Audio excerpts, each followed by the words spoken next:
Assalomu alaykum hammaga. Bugun sizlar bilan og'izda eriydigan, juda ham mazali chiqadigan pechenyelar tayyorlaymiz. Albatta sizlarga ham yoqadi. Buning uchun bizga 400 gramm unni elib olamiz va 300 gramm sariyog' kerak bo'ladi. Iloji boricha sariyog' ishlatinglar. Muzdek bo'lishi kerak sariyog'imiz. Shunaqa qo'lda aralashtirib yoki qirg'ichdan chiqarib olasizlar sariyog'inglarni. Kroshka holiga keltirib olamiz. Va mana kroshka holiga keltirib, yarim choy qoshiq soda, yarim choy qoshiq vanilin solib, yaxshilab aralashtirib olamiz. 150 gramm qaymoq yoki smetana solamiz. Yog'sizroq bo'lishi kerak iloji boricha. Va 2 ta tuxum sarig'ini solib,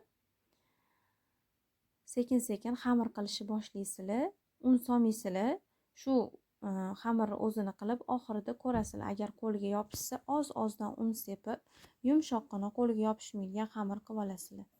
Mana shunaqa ko'rinishda bo'lishi kerak xamirimizni. Buni ikkiga bo'lib olamiz va ustiga selofan qilib, yarim soat xolodilnikka qo'yamiz.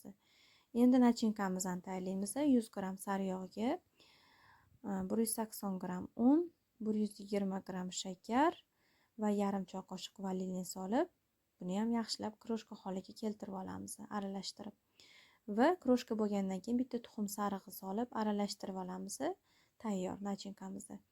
Endi tingan xamirimizni olib, unlab sekin yoyishni boshlaymiz. Duxovkamiz qizib turibdi. Xamirimizni unlab yoyasizlar iloji boricha, chunki xamir juda ham mayin va yumshoq, yopishishi mumkin. Mana shunaqa ko'rinishda yoyib olasizlar, yupqa qilib, katta qilib va buni o'rtasidan ikkiga bo'lasizlar, teng o'rtasidan.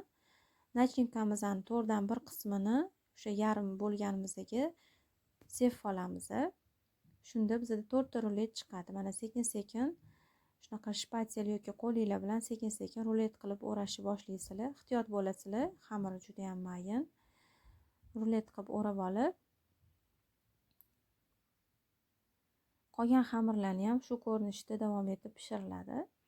Mana shunaqa forma bor. Xohlasanglar shunaqa narsada kesasizlar. Xohlasanglar pichoqda o'zingizlar xohishingizga ko'ra forma berib kesib olasizlar va ehtiyotkorlik bilan pergament solingan listga qo'yib olamiz. Ustiga bitta tuxumni atalab surib, 170 gradusda 30-35 minut davomida pishiriladi.